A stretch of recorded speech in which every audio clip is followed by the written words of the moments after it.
Hey everyone, welcome back to our series on the books of the Bible, and today we're going to be looking at the book of Ecclesiastes. And much like last week where we looked at the book of Proverbs, we're looking at another book of wisdom by the man who was blessed by God with wisdom. And of course, last week we talked about Solomon. We talked about how Solomon was given wisdom by God, and how the book of Proverbs was a book that goes through and provides us with much of that wisdom that Solomon has to offer.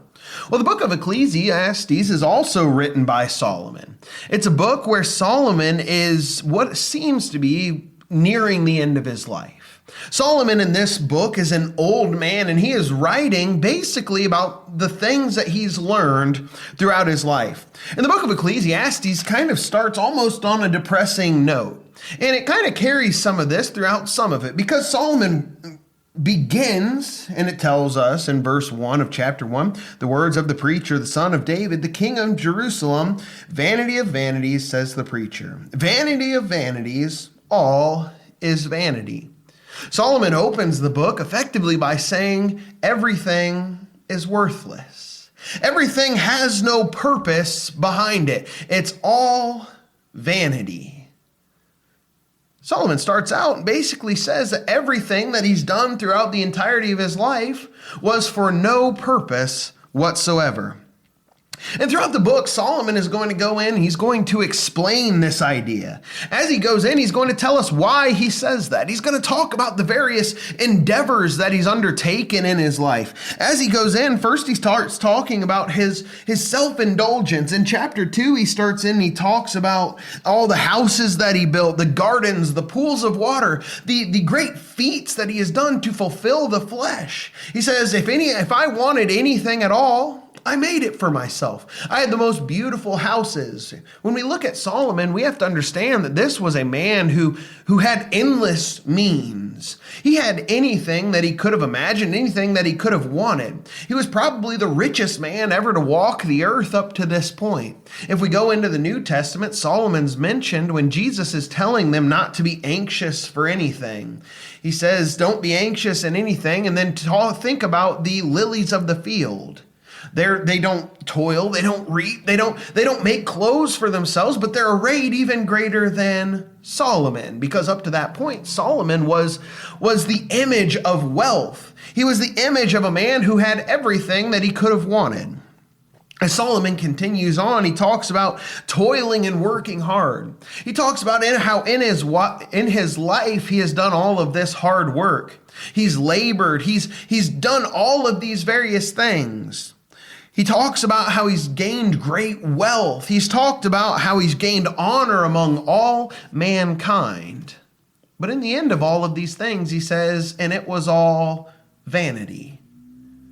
From a perspective of mankind upon this earth and the way that we view success, Solomon is a very successful man. He was rich. He had all that he could have wanted. People looked at him and they saw him as a man who was righteous, a man who was to be looked up to. He had wives, he had houses, he had everything you could imagine. But at the end of his life, he looks around and he says, vanity of vanities, all is vanity. But throughout this book, Solomon repeats one phrase over and over and over again. 29 times throughout the book of Ecclesiastes, Solomon says, under the sun. Vanity of vanities. Everything is vanity. And as he goes in, he talks about these things that are under the sun.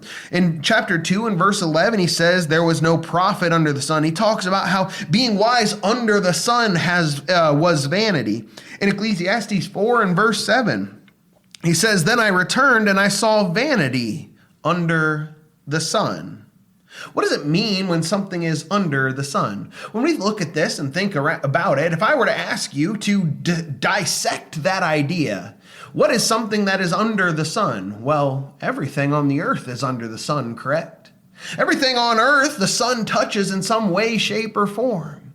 As we see all the time that we spend upon this earth, life is provided by the sun. It is the giver of light. And the way that we see all of these different things, everything that we see, everything that we do on a daily basis are those things that are under the sun.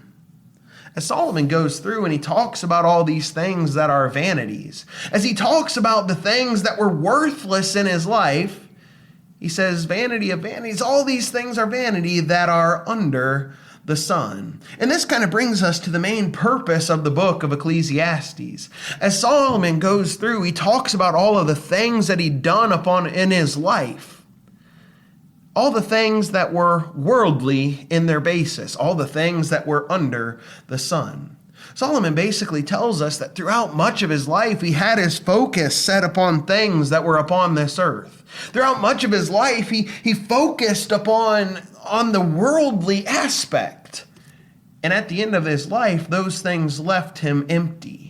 They left him unfulfilled. They left him feeling as though he had missed something in his life. And this is where we get to the end, the final crux of the matter, the purpose that Solomon is writing all of this for. And this leads us to Ecclesiastes chapter 12 and verses 13 and 14. And this will be our verse that kind of closes us out, and that leads us a verse before we go.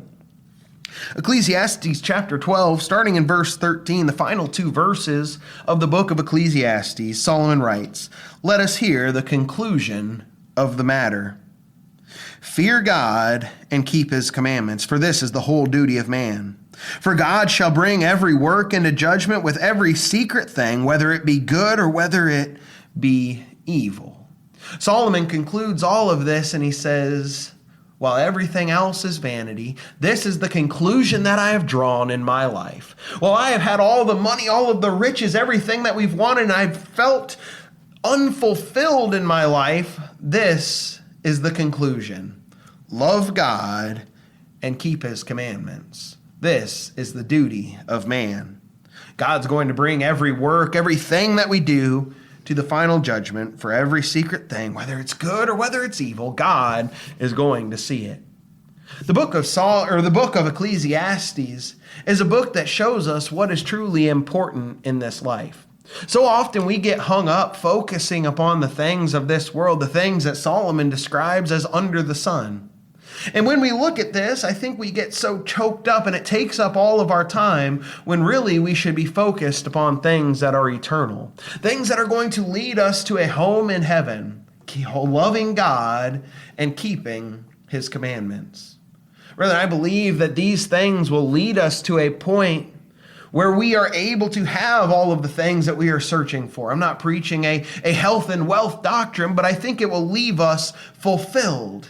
It will leave us at the end of our lives not searching for something that we can attain, not searching for purpose in the physical things of this world, but rather God will fulfill us when we follow his commandments, when we love God and keep his commandments. And even if we are not fully fulfilled or happy upon this earth, when we love God and keep his commandments, we will be blessed throughout all of eternity. Solomon is probably the wisest man, or one of the wisest men that we see throughout the Bible. And as he looks back upon his life, he sees lots of areas where he failed. But he tells us the things that we should focus on so we don't make the same mistakes he did. Throughout our lives, love God and keep his commandments. This is the purpose of the book of Ecclesiastes. I hope this has been beneficial to you. There is so much more to dig into in this book and the way that Solomon describes things and the wisdom that he shares through it. I hope that you will dive in and study it a little bit more, but that's all that we have for today. Thank you guys so much for watching.